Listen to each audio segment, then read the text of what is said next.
माता उन्मुखीकरण बैठक माह सितंबर 2025 आप सभी के बीच जारी किया जा रहा है और आप सभी इसका अभिलेखीकरण कर सकते हैं। यहाँ पर आप देखें, माता उनकी बैठक माह सितंबर 2025, थीम कलात्मक गतिविधियाँ।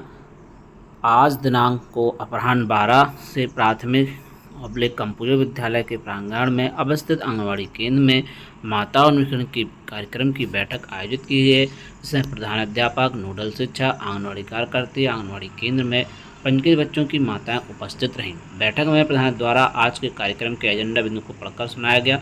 तत्पश्चात इन एजेंडा बिंदुओं पर विस्तृत चर्चा उपरांत निम्न कार्रवाई जारी किया गया। सुपरवाइजर द्वारा आमंत्रित माताओं के बच्चों के नाम लिखे, बैच लगाकर उनका बैठक में स्वागत किया। सत्र की शुरुआत में अभिभावकों को गोले में बैठाया गया और पिछले माह की गतिविधियों पर चर्चा की गई, जैसे घर के बदले वातावरण से बच्चों में क्या क्या बदलाव दिखाई दिया आदि।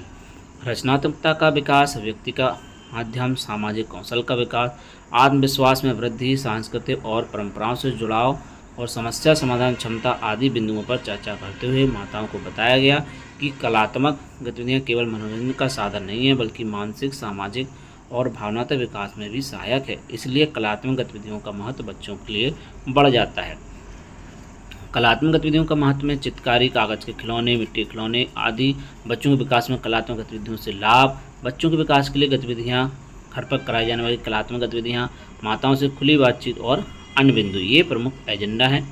इसके बाद बच्चों के विकास में कलात्मक गतिविधियों के लाभ, नृत्य में शारीरिक स्वास्थ्य और आत्मविश्वास आदि, नाटक और नाट्य कला से संबंध, कौशल, सामाजिक समझ आदि, मिट्टी या आटे की मूर्ति कला, सृजनशीलता आदि, कोलाज और पोस्टर बनाना, रचनात्मक सोच और टीम वर्क का विकास आदि पर चर्चा की गई। वहीं बच्चों के विकास के लिए गतिविधियां ड्राइंग शीट पर चित्रकारी और रंग भरना, कागज़ की कलाकारी, पेपर क्राफ्ट जैसे कागज़ की नाव और फूल आदि बनवाना, घर की सजावट की वस्तुएं बनाना, मिट्टी और आटे से खिलौने बनाना, फोटो एल्बम बनाना, नृत्य और संगीत आदि बच्चों में कलात्मक विकास के लिए जरूरी गतिविधियां हैं। वहीं घर पर कराई जाने वाली गतिविधियां बच्चों को हाव भाव से कहानी सुनाना, बच्चों को स्थानीय कविता, गीत सुनाना, घर की पुरानी वस्तुओं जैसे गत्ते के डिब्बे, पुराने अखबारों से खिलौने बनाना, बच्चों को रंग पेंसिल देकर उससे चित्रकारी कराना, पुराने कपड़ों जैसे मोजे आदि से खिलौने बनाकर बच्चों के साथ खेलना। अंत में उपस्थित माता अभिभावकों से खुली बातचीत कर उनके प्रश्नों का समाधान, शुभ जलपान कराकर सभी का धन्यवाद ज्ञापित करते हुए बैठक का समापन किया गया। इसी प्रकार से आप माता उनकी बैठक माह सितंबर 2025 का अभिलेखीकरण कर सकती हैं। आगे की बैठक का अभिलेखीकरण आपको अगले मंथ शेयर किया जाएगा।